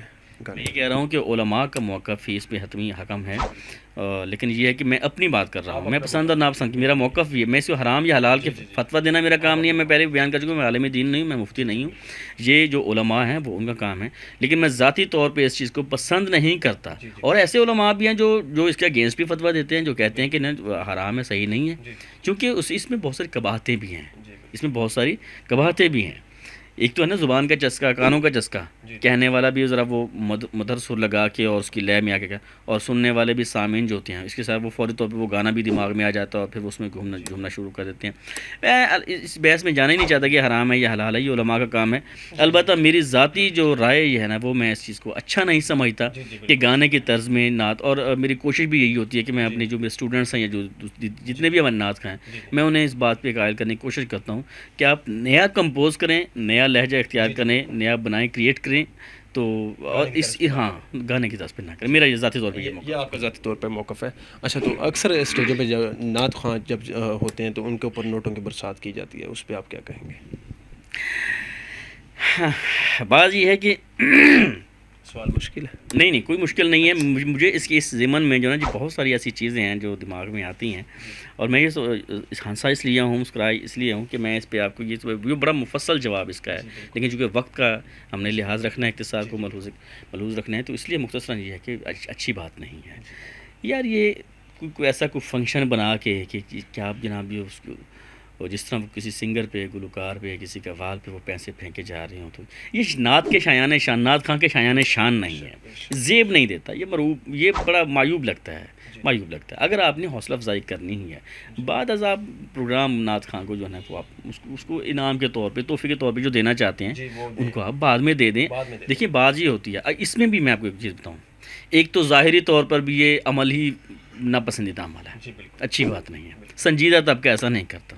اچھا دوسری بات یہ ہے کہ اگر آپ کا مقصد دینے والے کا، پیسے نچھاور کرنے والے کا اگر مقصد یہ ہے کہ میں اس کی حوصلہ افزائی کر رہا ہوں، یا میں حب رسول میں، یا میں جو ہے نا جی اس بندے کو وہ کر رہا ہوں، جس طرح لوگ کہتے ہیں کہ عزت کے ساتھ دے دیا جائے، ہاں نہیں، عزت کے ساتھ بھی اگر آپ نے وہ کرنا ہے، بعد میں آپ اس کو لفافے میں یا ویسے کر کے اس کو گفٹ کرنا ہے، کوئی ہدیہ کرنا ہے، اگر آپ دینا چاہتے ہیں آپ دے لیں، یہ بھی کوئی ڈیمانڈ نہیں ہوتی. تو یہ عمل اول ذاتی طور پہ یہ ٹھیک نہیں ہے. دوسری بات، اس میں ریاکاری کا پہلو بھی آ جاتا ہے، لوگوں کے سامنے آپ پیسے جناب وہ اس طرح وہ کر رہے ہوتے ہیں، اللہ معاف کر، جس طرح وہ مجروں پہ اور اس طرح کی جو آپ دیکھتے ہیں معاشرے میں، وہ بہت غلط بات ہے. میں اس چیز کو اچھا نہیں سمجھتا. نعت خواں بھی منع نہیں کرتے اور علماء کرام پہ بھی اکثر وہ بھی نہیں منع کرتے. جو ہمارے جید علماء کرام ہیں وہ اس چیز کو اچھا نہیں سمجھتے اور بسا اوقات منع بھی کرتے ہیں. اور باقی رہی بات میری، میں ذاتی طور پہ میری یہ کوشش ہوتی ہے کہ میں جب کہیں، اول تو میں پروگرام میں بہت کم جاتا ہوں، پروگرام براہ راست پڑھنے پہ، لیکن جب میں جاتا ہوں تو میں قبل از پڑھنے کے ابتدا میں یہ کہہ دیتا ہوں کہ بھائی کوئی پیسے ویسے پھینکنا، یہ وہ کرنا، وہ مجھ پہ پیسے پہ ویسے کوئی نہ پھینکے. میں تو یہ ذاتی طور پہ میں یہ سمجھ سکتا ہوں. اور انشاءاللہ ہم نے اس طرح کی جیسی جو چیزیں ہیں ان کی ہم نے اصلاح کرنی ہے، اپنے ناز خانوں کی بھی کرنی ہے اور عوام الناس کی بھی کرنی ہے. انشاءاللہ. اچھا تو آپ کی ماشاءاللہ مصروفیت کافی زیادہ ہے، تو آپ گھر کو کیسے ٹائم دے پا رہے ہیں؟ تو آپ کی شادیاں بھی ظاہری بات ہے، ایک تو شادی ہوگی تو بچے بھی ہیں ماشاءاللہ، مصروفیت کیسے؟ اور آپ چلیں آپ یہ تو بتائیں آپ کی شادیاں کتنی ہیں؟ شادیاں تو ایک تو شادی سے میرے 5 بچے ہیں، ایک شادی سے؟ ایک شادی سے 5 بچے ہیں، اور دوسری شادی سے میرے ہزاروں بچے ہیں. یہ کون سی شادی ہے؟ یہ جو میرا آرٹ ہے نا، جی یہ جس جگہ پہ ہم بیٹھے ہیں، یہ اسٹوڈیو ہے نا، یہ میری شادی ہے. اور یہ جو ہزاروں بچے ہیں نا وہ میرے ہزاروں ٹریکس ہیں. میں انہیں اپنے بچوں کی طرح سمجھتا ہوں. ناظرین شادی ایک ہی ہے. جس چیز کو شادی حقیقی معنوں میں شادی کہی جاتی ہے وہ ایک ہی. الحمدللہ میرے 5 بچے ہیں، اور بلکہ میرے بچوں کے بھی پچھلے دنوں میں یہ جو گزرا ہے 2020 کا فروری کا مہینہ، 14 فروری کو ویلنٹائن ڈے اکثر جو ہے نا وہ ایک خاص طبقہ ایک مناتا ہے، تو اس کے اگینسٹ ہم نے اہلیہ نے باحیا کی طرف سے ایک میسیج بھی ہم نے بنایا تھا، ہم باحیا، ہم باردہ، ہم بیٹیاں. میری بچیاں تھیں ساتھ، میرے بیٹے تھے، اور میں نے بھی ایسا کیا الحمدللہ. تو الحمدللہ اس موقع پہ میرے بچے بھی الحمدللہ اس چیز میں وہ شغف بھی رکھتے ہیں، اور ایسی خصوصیات سے، ایسی صلاحیات سے متصف بھی ہیں الحمدللہ. سبحانہ و تعالیٰ نے انہیں بھی نوازا وہ خوش لانی سے، اور وہ میری اہلیہ بھی میرے ضمن میں وہ کوآپریٹ کرتی ہیں، اور بچوں کی پرورش اور تربیت میں بھی الحمدللہ. ٹائم کیسے دے پا رہے ہیں؟ میم آپ کی مصروفیت دیکھ کے میں تو خود حیران ہوں. ایسا کہ میں چونکہ لاہور میں مصروفیت ہے، میری فیملی بھی لاہور میں ہے، لیکن اس کے باوجود کئی دفعہ ایسا ہوتا ہے کہ میں 2-2 4-4 دن گھر نہیں جا پاتا. تو خیر میں یہ سمجھتا ہوں کہ کئی معاملات میں قربانیاں تو ہوتی ہیں، تو میری اہلیہ جو ہے ضمن میں اس کا خاص میرے ساتھ تعاون ہے، تو وہ بچوں کو بھی سنبھالتی ہے اور معاملات کو بھی دیکھتی ہے. مصروفیات ہوتی ہیں، بہرحال الحمدللہ گھر جاتے بھی ہیں الحمدللہ. اچھا جی، آج کل جو ترانے، نظمیں وغیرہ یا حمد و نعت، اس میں اکثر دیکھا گیا ہے کہ پیچھے موسیقی کے آلات وغیرہ ان کو استعمال کیا جاتا ہے، جس طرح وہ تیاری، یعنی کہ تیاری اس کی اس طرح کی جاتی ہے، تو اس پہ آپ کیا کہیں گے؟ یہ سوال اور بھی بہت سارے دوست مجھ سے پوچھتے رہ جاتے ہیں. ایک تو ہے نا کہ باضابطہ اور باقاعدہ میوزیکل انسٹرومنٹ، موسیقی کے آلات استعمال جو لوگ کرتے ہیں، جیسے سمیع یوسف اور اس طرح کے جو انٹرنیشنل لوگ وہاں پہ وہ کرتے ہیں، وہ تو خیر ویسے ہی غلط ہے، میں اس چیز کو اچھا نہیں سمجھتا. لیکن ہمارا جو آپ کا سوال ہے نا، در حقیقت یہ ہے کہ آج کل ہمارے جو ترانے، نظمیں، ایون میری اپنی نظمیں ایسی ہیں، بہت سارے لوگ مجھے کہتے ہیں کہ اس میں پیچھے آوازیں ایسی ہیں، ایسا لگتا ہے کہ اس میں موسیقی ہے، میوزک ہے. حقیقت یہ نہیں ہے. تو نعت میں بھی ہاں حمد و نعت ہو، نظم ہو، ترانہ ہو، اس میں مختلف جو ہے نا وہ ہماری آوازیں مختلف ہوتی ہیں اس میں، اور وہ کوئی وائس چینجر نہیں ہوتا ہے اس میں، وہ ہماری ہی آوازیں ہوتی ہیں، انہی کو ہم باہم اس طرح سے کمپوز کرتے ہیں کہ ایک بھاری آواز ہے، ایک پتلی آواز ہے، مطلب کہ ایک ٹریبل، ایک بیسی ہے، اس کے کوئی اس کے ہماری اصطلاحات میں یہ لفظ کہنا چاہتا ہوں کہ مختلف آکٹیوز میں، یعنی مختلف پچز پہ وہ جو ہے نا وہ آوازیں ہم لگاتے ہیں. پھر ان کا ایک سیکنڈ اور ایک تھرڈ کی اصطلاحات ہوتی ہیں. کراس، جس طرح رنگوں میں ایک رنگ کراس کر دیا جاتا ہے نا، تو اس طرح میں ایک کراس جو ہے نا وہ آواز ہوتی ہے جسے ہمارے مطلب کہ نا کارڈس کہتے ہیں. وائس یا وہ سانگ نہیں وہ سانگ نہیں ہے، کوئی انسٹرومنٹ نہیں ہے، کوئی انسٹرومنٹ ہے، وہ ہماری ہی آوازیں ہوتی ہیں. انہیں باہم ملا کے اور ان کو ریورب یا اس طرح کا کوئی افیکٹ لگاتے ہیں تو وہ خوبصورت ایک بن جاتا ہے. اور اس بارے میں ایک اور بات کرتا چلوں، یہ محض میں نے اپنے شوق کی یا ذوق کی تسکین کے لیے سلسلہ نہیں ہے یہ شروع کیا تھا. میں نے اس ضمن میں علماء سے الحمدللہ کوشش کی ہے کہ رہنمائی لیں، بلکہ ایون بہت سارے علماء موجود تھے. دبئی میں ہم لوگ تھے جب پی ایس ٹی وی کی ریکارڈنگ کے لیے گئے ہوئے تھے. ڈاکٹر ذاکر نائک صاحب سے میں نے باقی علماء کی موجودگی میں نے یہ سوال پوچھا تھا. دیکھیں ایک چیز ہے کہ میرا شوق اس حد، میرا شوق، میرا دین جو ہے نا میرے شوق کو بھی ایک حد دیتا ہے، بے شک، کہ آپ اپنے شوق کو بھی اس حد تک رکھ سکتے ہیں، اس سے آپ تجاوز نہیں کریں گے. میں چاہوں کہ میں اس میں یوں کر لوں ایسی میری نعت سن کے لوگ جھومنے لگ جائیں، ایسا نہیں. جتنی اجازت ہے ہمیں کم از کم اتنا کر دینا چاہیے. ڈاکٹر ذاکر نائک صاحب سے میں نے جب یہ پوچھا جی میں اس طرح کے آلات تیار کرتا ہوں، اس طرح کی آوازیں تیار کرتا ہوں، تو پھر ایسا سننے میں ایسا محسوس ہوتا ہے، لوگ سمجھتے ہیں کہ موسیقی ہے. تو انہوں نے کہا نہیں ایسا مسئلہ نہیں ہے، ہیں تو آوازیں نہ. میں نے کہا جی آوازیں ہی ہیں، اس میں کوئی انسٹرومنٹ نہیں ہے. تو انہوں نے کہا پھر کوئی مسئلہ نہیں ہے، آپ کر سکتے ہیں. اچھا، آپ کے نزدیک جو ہے نعت کی اہمیت کتنی ہے؟ نظم و نعت کی کتنی ہونی چاہیے؟ نعت کی اہمیت میں آپ کو یہ چیز بتاؤں، یہ محبت کا تقاضا ہے. پہلی بات، جس طرح پیارے رسول صلی اللہ علیہ وسلم کو فرمانا کہ جس کو مجھ سے بڑھ کے، یعنی کہ جس بندے کے دل میں میری محبت اس کے ماں باپ بہن بھائی سب کچھ سے، اس کی جان سے بڑھ کر بھی نہیں ہے، تو وہ بندہ مسلمان مومن وہ نہیں ہے. ٹھیک ہے نا. تو پہلی بات یہ نعت جو ہے نا، ایک طرف پیارے رسول صلی اللہ علیہ وسلم کے اوصاف امیر کا جو تذکار کرنا ہے، دوسری طرف اپنی محبت کا اظہار کرنا ہوتا ہے. اور یہ فطری بات ہے، جب انسان کسی سے محبت میں، یعنی فرط محبت کی صورت میں جب ہوتا ہے، جب زیادہ محبت ہوتی ہے اس وقت انسان شعر کہنا شروع کر جاتا ہے. جس طرح آپ رومانوی معاملات کو دیکھتے ہیں، اس میں بھی جو ہے نا وہ کسی سے محبت ہوتی ہے تو اس میں گانے گانا شروع کر دیا، شعر کہنا شروع کر دیا. تو پیارے رسول صلی اللہ علیہ وسلم سے محبت کے اظہار کے لیے نعت، اس کی اہمیت تو خیر بہت زیادہ. صحابہ کرام سے سلسلہ شروع چلا، پھر اس میں تابعین تبع تابعین، اس کے بعد یہ سلسلہ چلا آتا رہا. نعت کی ایک ہسٹری، ایک تاریخ ہے باقاعدہ، لیکن صحیح نعت کی یہ محبت میں بھی جو ہے نا جی، جس طرح پیارے رسول صلی اللہ علیہ وسلم نے فرمایا کہ میری شان کو یہود و نصارہ کی طرح ایسا نہ ملاؤ کہ ان کی حدوں سے متجاوز نہ کر دو، کہ ایسا نہ کہ اللہ سے ملا دیا، اوپر کر دیا، اس طرح کر دیا، ان کے آپ کی شان میں آپ کو خدا نہ خواستہ اتنا اس قدر بڑھا دیا کہ جس پہ آپ سے وسلم نے منع فرمایا. ایسا نہیں، محبت کی بھی ظاہر ہے، ایک لمٹ ہے، ایک معاملہ ہے. تو الحمدللہ اس کی بہت بڑی اہمیت ہے. باقی ہمارے اس خطے میں جو اس کی اہمیت ہے، ایک طرف 1 گھنٹے کا خطاب ہوتا ہے اور ایک طرف 4-5 منٹ کی نعت ہوتی ہے. میں یہ تو نہیں کہتا کہ خطاب خدا نہ خواستہ افضل نہیں ہے، نعت افضل ہے، یہ ہے وہ. خطاب میں بھی دین کی دعوت ہے، نعت میں بھی ہمارے دین کی دعوت ہے. جیسا میں پہلے کہہ چکا ہوں کہ ہماری نعت جو ہے نا ایک میسج رکھتی ہے، اس میں ایک میسج ہوتا ہے، وہ صرف کانوں سے یا آواز سے محظوظ ہونا نہیں ہے. رات کی کانفرنسز ہوتی ہیں ایسے ہی ہوتا ہے. تو وہ یہ ہے کہ ایک دعوت ہوتی ہے، وہ بھی ایک دعوت ہی ہے. لیکن یہ پسند ناپسند کا ہمارا جو طبقہ ہے نا، پاکستان، پاک و ہند کا پورا، یہ برِ صغیر کا، یہاں کی مٹی ایسی زرخیز ہے، یہ سر لے ردھم اس طرح کی چیزوں، اس کو ان کی دل دادا ہے. اور یہی وجہ ہے یہاں پہ جو صوفیاء کسی حد تک اپنے تئیں کامیاب رہے ہیں، اپنے تئیں کسی حد تک، کہ آپ عام آدمی سے باہر گلی سے کسی سے پوچھیں کوئی حدیث آتی ہے کوئی، یہ تو اس کو شاید نہ آئے. اسے پوچھیں ہاں جی کلام باہو، اس نے اسے شروع کر دینا، الف اللہ چمبے، اس نے شروع کر دینا ہے. کلام میاں محمد بشیر وارث شاہ، بابا بلے شاہ، شاہ حسین کی کافیاں، شاہ عبداللطیف بٹائی کے جناب، تو یہ ساری چیزیں جو ہے نا جی وہ ان کے دل دادا ہمارے عوام یہاں پہ ہیں. میں یہ سمجھتا ہوں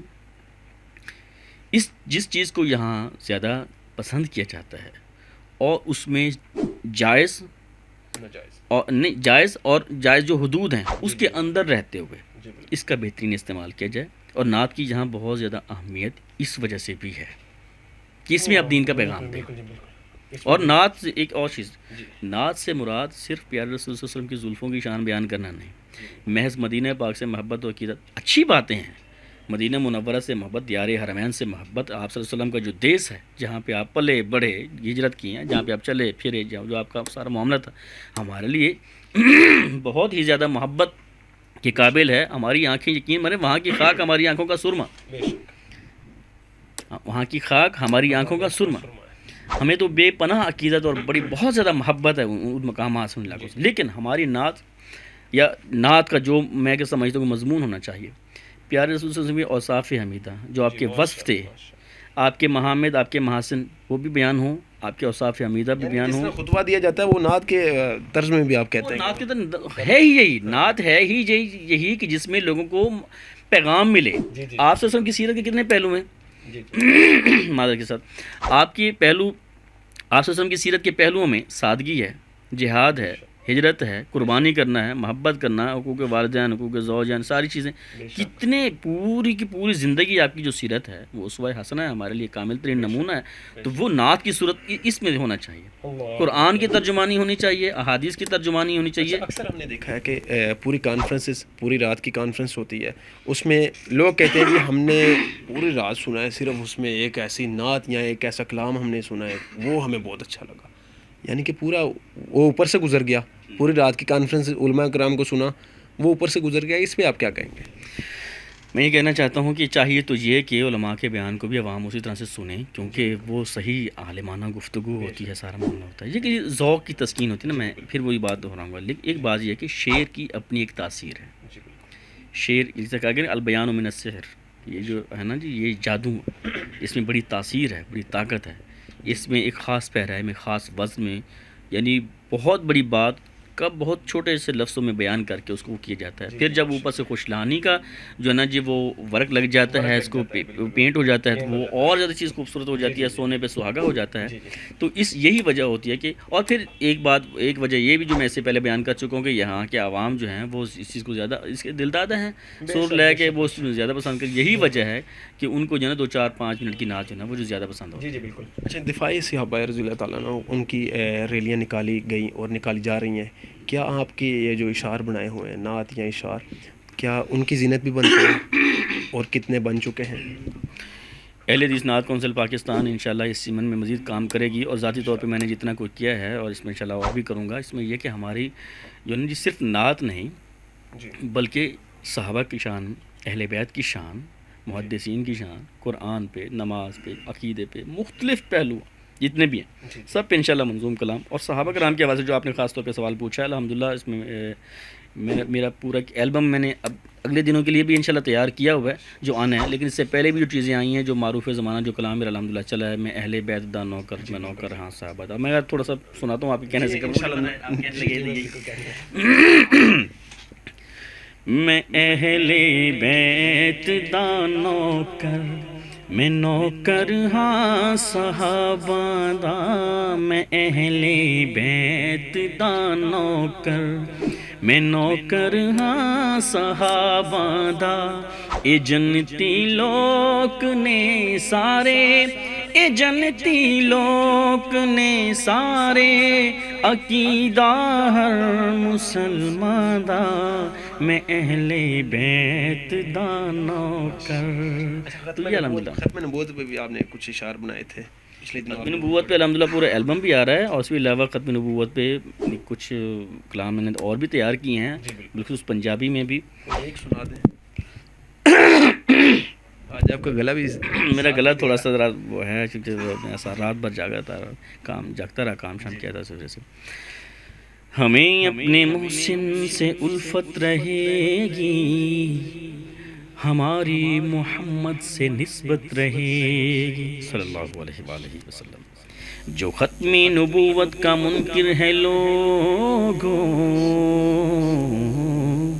سدا اسے اپنی عداوت رہے گی. ہمارا عقیدہ ہے یہ تا قیامت ہمارے نبی کی نبوت رہے گی. ہمارے محمد تو رحمت ہے جعفر، مگر قادیانی پہ لعنت رہے گی. او ساڈا مرشد پیر محمد صلی اللہ علیہ وسلم نہیں ہون او دے بعد نبی کوئی آنا آخری پیغمبر سونا آخری پیغمبر نبیاں دا سردار محمد آخری پیغمبر. الحمدللہ یہ کلام چلا ہے، اس میں اسلاف کے نام بھی ہیں اور ایسے علماء کے ایسے شیوخ کی. نعت خوانی جو ہے وہ ایک بزنس کا روپ اختیار کر رہی ہے، اس پہ آپ کیا کہیں گے؟ بالکل آپ نے درست فرمایا ہے. معاشرے میں یہ معاملہ چل پڑا ہے بہت زیادہ حد تک، یہ دیکھنے میں آیا ہے. جی بالکل. یہ اس کا جواب تو خیر کافی طویل وقت چاہیے اس کے لیے، لیکن یہ کہ میں کوشش کروں گا اختصار کے ساتھ آپ کے سامنے رکھوں. یہ واقعی ایسا بندہ جا رہا ہے، بلکہ ایسے انکشافات کروں شاید آپ سے کہ یار یہ ایسا کمال ہے اور حقیقت ہے. جس طرح پراپرٹی ڈیلر نہیں ہوتے جی بالکل، جو مکان کرائے پہ دلواتے ہیں، گروی رکھواتے ہیں یا بکواتے ہیں، اسی طرح نعت کے ڈیلر بیٹھے ہوئے مارکیٹ میں. نعت کے ڈیلر بیٹھے ہیں. میں بتاتا ہوں، پہلے تو میں آپ کو یہ بتاؤں کہ اس میں ایڈورٹائزمنٹ کیسے ہوتی ہے اور پھر اس کا سورس آف انکم کیا ہے. جی بالکل، ٹھیک ہے نا جی. جو مروجہ معاملات چلتے ہیں وہ یہ ہے کہ نعت خان پہلے وقتوں میں اپنے البم ریکارڈ کرواتے تھے کیسٹ اور سی ڈیز میں.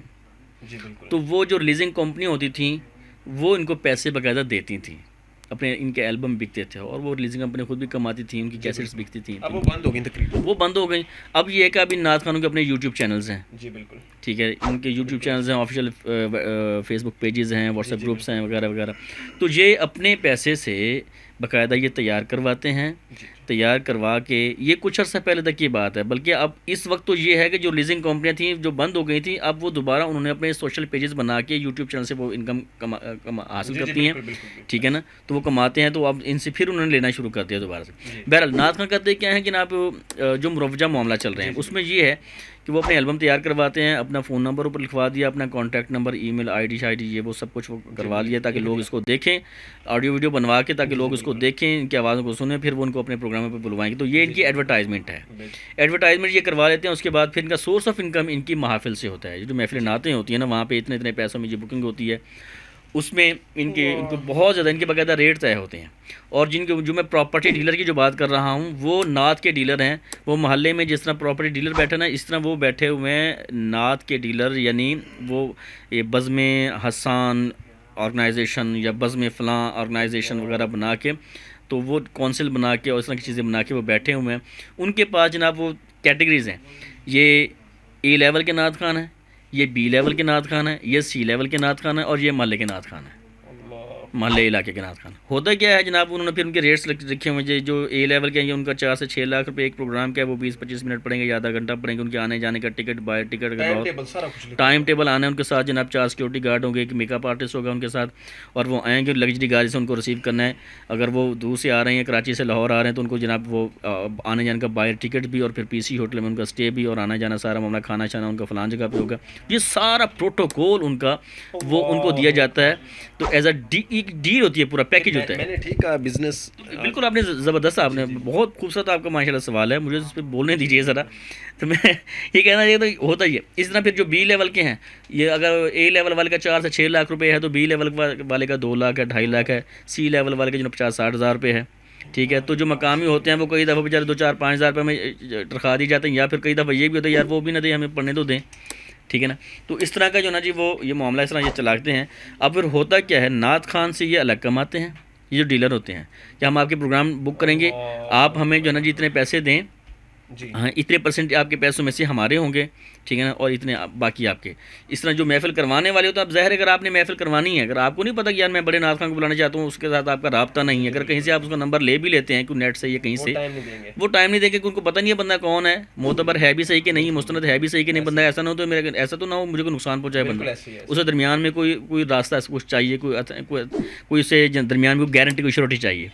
اچھا وہ کیا ہے کہ نعت کونسل کے ساتھ اس کا چونکہ کانٹیکٹ ہوتا ہے، وہ اگر وہ آپ کو اس سے رابطہ کریں گے بھی صحیح، تو وہ کہے گا کہ آپ کون سے علاقے سے ہیں، فلاں سے، آپ کے وہاں کی مقامی نعت کونسل سے جناب آپ رابطہ کر لیں، ان سے میرا وہاں سے بات کروائیں. اچھا پھر اس کے بعد کیا ہوتا ہے، وہ پروگرام کرواتے ہیں. اب یہاں پہ میں اس میں ضمن میں آپ کو ایک چھوٹا سا واقعہ سناؤں. ایک بندے نے محفل نعت کروانی، کوئی انڈسٹریلسٹ بندہ تھا، کوئی بزنس مین تھا، اس کی انڈسٹری تھی. اس نے نعت کروانا چاہی تو اس نے کہا جی رابطہ کے نعت کونسل کے کسی بندے سے اس نے کہا جی ہاں جی ٹھیک ہے ہم اتنے پیسے میں جناب بولیں گے. تو ایک معروف نعت کا میں نام نہیں لیتا بڑا ان سے انہوں نے ٹائم لیا. انہوں نے کہا جی کتنے؟ انہوں نے کہا جی میں تو جناب وہ 4 لاکھ روپے لوں گا. اب اس کا ہوا یوں کہ اگر وہ 4 لے گا تو اس کے ذہن میں ہوگا یار میں 4 کہوں گا کہ 3.5 تک یا 3 تک جو جناب وہ میرا معاملہ ہو جائے گا. تو انہوں نے کہا کہ ٹھیک ہے ہم آپ کو 4 لاکھ ہی دے دیں گے لیکن شرط یہ ہے کہ جو اوپر پیسے ہوں گے نا جس طرح جو ویلوں والی آپ نے بات کی تھی وہ پھر ہمارے ہوں گے وہ ہم آپ کو نہیں دیں گے.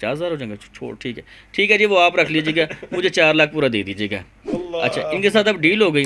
ان کو بلایا. اب انڈسٹریلسٹ نے کیا کیا اس نے جناب دعوت نامے پرنٹ کروائے اچھے طریقے سے پریزنٹیشن اس نے بنا کے جناب علی مختلف جو بزنس اس کی جو جتنی کمیونٹی تھی اس کی جو چاہنے والی جو اس کا جو حلقہ احباب تھا حلقہ یاراں تھا ان تک جناب انہوں نے وہ سارے اس نے کارڈ پہنچائے وہاں سے جناب ہماری محفل ہو جناب آپ نے آنا ہے حضور کی محفل ہے آپ نے تشریف لانا ہے جناب.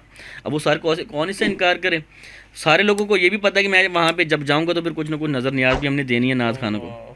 اور پھر ایک اور طریقہ ہوتا ہے یہ پیسے نچھاور کرنے کا. ایک تو ہوتا ہے نا لوکل وہ جو پیسے اس طرح اڑاتے ہیں. ایک یہ ہوتا ہے جس کو بڑا انہوں نے با ادب طریقہ بنایا ہے. وہ کرتے کیا ہے جیب سے جناب انہوں نے پیسے نکالے 5,000 والا نوٹ نکالا یا 1,000 والا نکالا جی حضور آئیے نذرانہ نچھاور کرتے ہیں.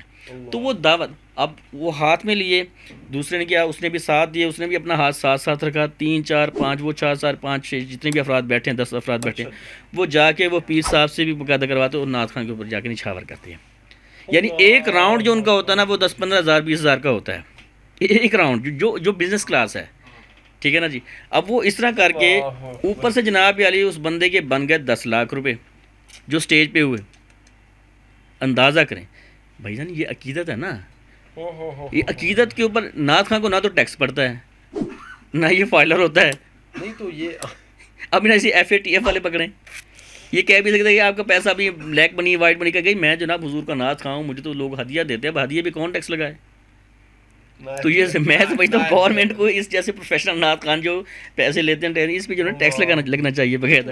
اچھا خاصا بزنس. میں کہتا ہوں جو بیچارے جو سنگر تھے نا جنہیں ہم سمجھتے ہیں جو گلوکار ہیں وہ بہت زیادہ پیسے کماتے ہیں وہ آہستہ آہستہ وہ سنگر گلوکاری چھوڑ کے نعت خان کی طرف آنا شروع ہو گئے. چلیں ایک تو وہ چلیں اللہ تعالیٰ ان کو ہدایت. اب اس بندے نے کیا کہ میں بعد مکمل کر اس بندے نے کیا کیا کہ جو 10 لاکھ اسے اکٹھا ہوا اس نے 4 لاکھ روپیہ فلاں صاحب کو دیا جس کے ساتھ معاملہ طے تو 6 لاکھ جیب میں ڈالا. یہ عقیدت رسول ہے یہ عشق رسول ہے. تو اس حد تک یہ معاملہ جو ہے نا وہ چل پڑا ہے. بہرحال ہماری اہل حدیث نعت کونسل پاکستان بنانے کا مقصد یہ کہ ہم نے اس طرح کی چیزوں کو جو لوگ پیسے طے کر کے جاتے ہیں. آپ بھی تو میرے خیال سے پھر بزنس اوپن کریں گے اس طرح کا. نہیں بالکل نہیں ہمارا ایسا بزنس بالکل نہیں ہوگا. میں آپ کو بتاتا ہوں پیسے لین دین کے حوالے سے جو ہے نا جی دعوتی میدان جو کوئی محفل ناز کروا رہا ہے جو معاملہ کرواتا ہے اس کے ساتھ یہ ہے کہ وہ جو لوگ جس طرح طے کرتے ہیں جناب اتنے پیسے دیں گے تو میں آؤں گا اتنے پیسے کریں گے تو ایسا معاملہ نہیں ہوگا ہمارا. لیکن یہ ہے کہ ہم ان انتظامیہ کو کہیں کہ یار آپ کو بھی پتہ ہے کہ وہ بیچارہ آ رہا ہے آپ کے پاس اخراجات ہیں آنے جانے کے اخراجات ہیں. اب میں آپ کو نعت خان کی روٹین بتاؤں جو محفلوں پہ جاتے ہیں اس نے ساری رات جاگنا ہے. اگر اس نے شہر سے دوسرے شہر میں جانا ہے 2-4-5 گھنٹے کی اگر اس کی ڈرائیو ہے تو وہ اس کے لیے پورے دن سے تیاری ہوگی اس کی. ظہر کے بعد اس نے نکلنا ہے عصر کے بعد اس نے نکلنا ہے مغرب کے بعد اس نے پہنچنا ہے. ہاں جی شیخ صاحب کہاں پہنچے فلاں جگہ پہنچے ٹھیک ہے جو کہ وہ والے ہیں جو فری والے ہیں. ہاں مطلب جو کم. اب اس نے جا کے نا بیچارے نے نعت پڑھ کے ساری رات اسٹیج پہ بیٹھا اچھا جی آپ کو پڑھواتے ہیں جی ایک مطلب آپ نے پھر ٹائم دینا ہے جی ایک دفعہ پھر آپ سے پڑھوانا ہے. پڑھتے پڑھاتے کرتے کراتے کھانا رات کے 12-1 بج کے واپسی پہ اس کو سروس ملی نہ ملی جو بیچارہ بس پہ گیا تھا جو اپنی گاڑی پہ گیا تھا اس کو تو ویسے مبالنا. اچھا پھر اگلے دن یعنی رات اس کی ساری جاگتے گزر گئی. اگلے دن اس کی فجر بھی راستے میں نہ وہ بچوں کے لیے بیچارہ ٹائم نکال پایا. اگلے دن پھر اس نے دوسرے دن کی پھر ڈائری بک کیا سوچے گا میں دنیاوی کاروبار کر لوں تو یہی ہے وہ پھر کچھ نہیں کر سکتا. وہ کچھ اور کاروبار نہیں کر سکتا. جو محفلوں پہ جو لوگ نعت خان جاتے ہیں وہ اور کر نہیں سکتا. اب ان کا ہوتا کیا ہے کہ حوصلہ افزائی کے طور پہ جو منتظمین محفل ہوتے ہیں وہ ان کو پیسے یعنی نذرانہ یا عقیدت جو بھی نام دے لیں وہ خدمت جو اس کی کرتے ہیں اس ضمن میں انہیں اتنا کنجوسی بھی نہیں کرنی چاہیے اور اتنا زیادہ اس کو پروفیشنلی اس کو بنا کے ڈیل کر کے جانا آپ اتنے پیسے مجھے دیں گے تو یہ بھی مناسب نہیں ہے. اور ہمارا انشاءاللہ ایسا معاملہ نہیں ہوگا. باقی رہی بات ہمارا یہ جو اسٹوڈیو فیلڈ ہے نا ہماری اس میں ظاہر ہے چونکہ اکوپمنٹس ہیں اس کے اخراجات ہیں تو یہ جو مارکیٹ میں جو پروڈکشن کے اور لاکھوں روپے کے ہمارا ایک کمائی کے لاکھوں روپے کا ہوتا ہے جی جی بالکل. یہ مسجد والے ڈائنامک مائک نہیں، یہ کنڈنسر مائکس ہوتے ہیں، اس میں ساؤنڈ کارڈ لگے ہوتے ہیں، فلٹر لگے ہوتے ہیں، اس میں جی جی بالکل. بڑی ہیوی قیمتی مشینری لگی ہوتی ہے. جی جی. تو اس میں یہ ہے کہ جو پروفیشنل جو ریکارڈنگز ہم کرتے ہیں مختلف اداروں کی، جو اپنی ڈاکومنٹریز بنواتے ہیں یا جو کوئی نشید تیار کرواتے ہیں، تو ایسی چیز میں، ایسی صورت میں ان کے ساتھ ہمارے یہ معاملات ہمارے فکس ہوتے ہیں، کیونکہ یہ وہ عقیدت والا وہ والا چکر ظاہری بات ہے جی. اچھا موٹر وے پہ زیادتی ہوئی خاتون کے ساتھ، اس پہ آپ کیا کہیں گے جی؟ بہت ہی دکھ کی بات ہے، بہت بڑا المیہ ہے. ابھی تک وہ مجرم نہیں پکڑا گیا ایک. ہاں یہ تو اللہ تعالیٰ پوچھے گا خیانت کرنے والوں سے، کہ جو پکڑ نہیں رہے، پکڑنا چاہ نہیں رہے، یا پکڑ لیا اسے شو نہیں کر رہے، یا واقعی نہیں پکڑا گیا، یا اللہ جانے اور وہ جانے. لیکن اس سانحے کا میں یہ سمجھتا ہوں کہ اس بہن کے ساتھ، وہ قوم کی بیٹی ہے، پاکستان کی بیٹی ہے، وہ اسلام کی بیٹی ہے، ہماری ساری ہمدردیوں کے ساتھ ہیں، اور ہم ہمارے سر ترقی کا شرم سے جھکے ہوئے ہیں کہ ہمارے ملک میں جو ہے نا، ملک کے ساتھ ایسی زیادتی ہوئی. ہمارے دین نے، ہمارے نبی نے تو کافروں کی بیٹیوں کے سروں پہ بھی دست شفقت رکھا ہے. ہمارے صحابہ کرام نے غیروں کی بیٹیوں کے سر پہ دست شفقت رکھا ہے، مثال بنا ہے. تو بیٹیاں رحمت، بہن ہے تو غیرت، بیوی ہے تو حیا، ماں ہے تو جنت. عورت کیسے کیسے روپ میں رکھتی ہے انسان کے لیے، کس قدر عظیم ہے. اور ایک عام مسلمان کی قدر و قیمت، اس کا مرتبہ مقام پیارے رسول صلی اللہ علیہ وسلم فرمایا کہ حرم کعبہ سے بڑھ کر ہے. سبحان اللہ. اور جس انسان کو وہ جنم دیتی ہے عورت، اس کا کتنا ہوگا. سبحان اللہ. تو ایسے کے ساتھ وہ درندہ صفت انسان جنہوں نے کیا ہے. تو اچھا ملک پاکستان میں اس وقت فرقہ واریت جو ہے آپ کے سامنے ہے، فرقہ واریت پھیلانے کی کوشش یا جو معاملہ ہے، اس پہ آپ کیا کہیں گے؟ اسلام ہمیں وحدانیت کا درس دیتا ہے. ہمارا ایک اللہ، ایک نبی، ایک کتاب قرآن. ہم حج کرنے ایک جگہ جاتے ہیں، ہمارا ایک یونیفارم پہن کے ہم حج کرتے ہیں. ایک جگہ پہ ایک صف میں کھڑے ہو کے امیر و غریب کا فرق مٹ جاتا ہے وہاں پہ. تو ایک ہی صف میں کھڑے ہو گئے محمود و ایاز، اس کے مصداق. اس کے باوجود جو تو فرق ہے نا، یہ ہماری بدقسمتی ہے، ہماری کم علمی بھی ہے، شعور سے دوری بھی ہے. یہ نہیں ہونی چاہیے، اور یہ بہت ہی بڑا وبال ہے، بہت ہی بہت بڑے نقصان کا پیش خیمہ، بلکہ نقصان کا باعث ہے. میں یہ سمجھتا ہوں کہ ہمیں باہمی رواداری کے ساتھ ایک ایسی چیز، جس طرح اللہ نے قرآن کریم میں فرمایا کہ ایسی چیز کے اوپر آپ متفق ہو جائیں جیسے آپ اور ہم سب کے جو ہمارے لیے اور آپ کے لیے برابر ہے، قابل اعتبار ہے. قرآن ہے، احادیث ہیں، اس کے کسی کو انکار نہیں ہے. تو اس کے اوپر اگر وہ اکٹھے ہو جائیں، معاملات کر لیں اور باہمی رواداری. فرقہ واریت جو ہے نا، یہ بہت بڑا ناسور بن گیا ہے، یہ کچھ چھوٹا موٹا زخم نہیں ہے. تو اس کا جو ہے نا، میں اس حق میں نہیں ہوں. میں سمجھتا ہوں کہ باہمی محبت کے ساتھ، باہمی رواداری کے ساتھ اس معاملے پہ غور کرنی چاہیے. آپس میں ایک دوسرے کو دعوت دیں، ایک دوسرے کی بات کو سمجھیں. دیکھیں اب مناظرے جب آپ دیکھتے ہیں نا، مناظروں میں کیا ہوتا ہے، میں نے اکثر مناظر کی ویڈیوز دیکھی ہیں کہ وہ ایک فرقے کا دوسرے فرقے کے ساتھ مناظرہ ہو رہا ہے. وہ ایک دوسرے کو زیر کرنے کی کوشش کر رہے ہیں، اور اتنے جوشیلے اور ایموشنل انداز میں جناب وہ کر رہے ہوتے ہیں. میں یہ سمجھتا ہوں کہ بجائے اس کے کہ اس چیز کو سمجھا جائے، سمجھنا مقصود نہیں ہوتا، وہاں پہ ہرانا مقصود ہوتا ہے. تو یہ ایسی چیزیں ہیں. میں مناظرے کی نفی نہیں کر رہا ہوں، مناظرہ کریں، بحث کریں، ڈیبیٹ کریں، لیکن سمجھنے کی نیت کے ساتھ، سمجھانے کی نیت کے ساتھ. لیکن اس میں فرقہ واریت لڑائی مقصد نہ ہو، لڑائی نہ ہو، اس میں گالم گلوچ نہ ہو، ایسی زبان استعمال کی جاتی، یہ چیزیں نہ ہوں. تو یہ چیزیں جو ہے نا جی. اچھا محترم، آج کل مشہور و معروف خطبہ جو ہے ہمارے اسٹیجوں کی زینت ہے. اس کے ساتھ ساتھ میں یہ بھی آپ سے سوال کرنا چاہتا ہوں کہ ہمارے شیوخ مدارس کے اساتذہ، کیا ان کو بھی ہمارے اسٹیج کی زینت اب بننا نہیں چاہیے؟ کیا ہمیں بنانا نہیں چاہیے؟ یہ بتائیں ذرا. میں سمجھتا ہوں یہ ان کا حق نہیں، یہ ان کا فرض ہے. یہ فرض ہے. ان علماء کو تیار کرنے والے وہی شیوخ ہے. میں آپ کو بات بتاتا ہوں، اس کی بنیادی وجہ بھی آپ کو بتاتا ہوں. در حقیقت علماء تو یہی ہیں جنہوں نے صحیح طور پہ علم حاصل کیا، پڑھا، پڑھایا. ٹھیک ہے، اب وہی اصل چیز عوام کے سامنے نہیں رکھیں گے، اصل دین کی دعوت صحیح معنوں میں نہیں رکھیں گے، تو پھر یہ ہے کہ وہ چھوٹے موٹے علماء یا جو مقامی خطیب ہیں، ظاہر ہے پھر ان سے وہاں سے عصبیت اور فرقہ واریت وہ ساری ایسی پھیلے گی. دوسری بات یہ ہے کہ در حقیقت وہ یہ ان کے اوپر فرض ہے کہ وہ اس فیلڈ میں آئیں، بڑھائیں. اب عالم دین جو ہے نا، جو یعنی ایک تو عالم دین ہے مدرسے والی، جس کی آپ جو شیخ الحدیث ہے. شیخ ہمارے عوام کا بھی یہی چسکا بن چکا ہے، ان کو سننا پسند نہیں کرتے. نہیں، انہیں یہ میدان بنانا پڑے گا نا. جی بالکل. تو یہ جو ہے نا زمین ہموار کرنی پڑے گی کہ آپ بھائی، آپ علم اگر آپ نے سیکھنا ہے تو علماء سے سیکھیں، شیوخ الحدیث سے آپ ڈائریکٹ ان سے سیکھیں. اب ہوتا کیا ہے، عوامی خطیبوں کی میں آپ کو بات کروں، میں ان کے خلاف نہیں ہوں، اور نہ ہی میں ایسی بات کر رہے ہیں. اب ان کا مطالعے کا ٹائم بہت کم ملتا ہے انہیں. جی بالکل. یہ سفر میں ہے، ایسے ہی ہے. روزانہ کے ایک ایک رات میں 2 3 پروگرام ہیں. اپنے بیوی بچوں کے لیے بھی ٹائم بہت ان کی مشکل سے نکلتا ہے. بے شک ہے. اپنے دیگر معاملات کے لیے شادی بیاہ خوشی غمی برادری ظاہر ہے وہ اس انسان پہ اس زمین پہ رہتے ہیں، وہ گوشت پوش کے بنے ہیں، ان کے بہت سارے رشتہ داریاں بھی ہیں، معاملات بھی ہیں، ان کے لیے ٹائم نکالنا ان کے لیے بہت مشکل ہوتا ہے. تو وہ نہ مطالعہ کا صحیح ٹائم مل پایا ہے. تو ہوتا کیا یار آج فلانے کا پروگرام کس ٹاپک پہ فکر آخرت کیا، چلیں یار وہ جو تقریر وہاں پہ پڑی تھی نا گجرانوالا میں، چلیں وہ یہاں پہ کر دیتے ہیں. جی. تو جس طرح اب نعت خانوں میں بھی یہی ہوتا ہے ہمارا معاملہ، 2 4 5 8 10 نعتیں کلام تیار کر لیے اور ان کو جو ہے نا جی پورا سال پھر 2 4 سال گھمایا، وہیں پہ جا کے جناب عظمت قرآن پہ بنا لی، عظمت ماں پہ بنا لی، شان قرآن پہ، شان والدین پہ، فکر آخرت پہ، مختلف موضوعات پہ ایک ایک 2 2 کلام تیار کر کے وہی ریپیٹ کرتے ہیں. نیا کام کریٹ نہیں کرنا، نیا بنانا نہیں ہے. یہ المیہ ہے. میں یہ سمجھتا ہوں اس ضمن میں ہمیں محنت کرنی چاہیے، مختلف علوم سے بہراور ہونا چاہیے، مختلف فنون سے بہراور ہونا چاہیے. اصل میں ان علوم اور فنون کا جو مصرف ہے نا وہ دعوت دین ہے. بے شک بے شک بے شک. اچھا تو جعفر بھائی آپ آخر میں عوام الناس کو کیا اہم پیغام دینا چاہیں گے؟ میں عوام الناس کو یہ پیغام دینا چاہتا ہوں کہ دین اسلام ہماری بنیادی اساس، اس کے شعائر ہماری بنیادی اساس ہیں، جو شعائر ہیں جی. ان چیزوں کا خاص طور پہ خیال رکھیں. فرقہ واریت دیکھیں، ہمیں نفرتیں ہم نے بہت سہ لی ہیں، بہت پھیلی ہیں نفرتیں ہم نے، اور ہمارا ملک اور ہماری قوم ہماری ملت اس وقت مزید متحمل نہیں ہے اس طرح کی اس وائرس کو مزید برداشت کرنے کی. بے شک بے شک. باہمی رواداری، اپنے ایک دوسرے اپنے جو حقوق ہیں اپنے صرف حقوق پہ نظر نہ رکھیں، اپنے فرائض ادا کریں. جو آپ کے فرائض ہیں وہ دوسروں کے حقوق ہیں. اگر آپ اپنے فرائض ادا کریں گے، دوسرے لوگ اپنے فرائض ادا کریں گے تو آپ کے حقوق بھی پورے ہو جائیں گے. جب ایک دوسرے کے سب کے حقوق پورے ہو جائیں گے، اب آپ ایک دوسرے کو ٹائم دیں گے، نفرتیں کم کریں گے، کمیونیکیشن جو گیپ ہے اس کو کم کریں گے، تو انشاءاللہ محبتیں بھی پھیلیں گی. اور ایک قرآن، ایک اللہ، ایک رسول، اس کی طرف سب کو دعوت دینی چاہیے. فرقہ واریت کا رد کر کے محبت اخلاق کے ساتھ اور اخلاص کے ساتھ اور اخوت اور محبت اور رواداری اور اس کے ساتھ ریاکاری جیسے وائرس سے اپنے آپ کو بچائیں.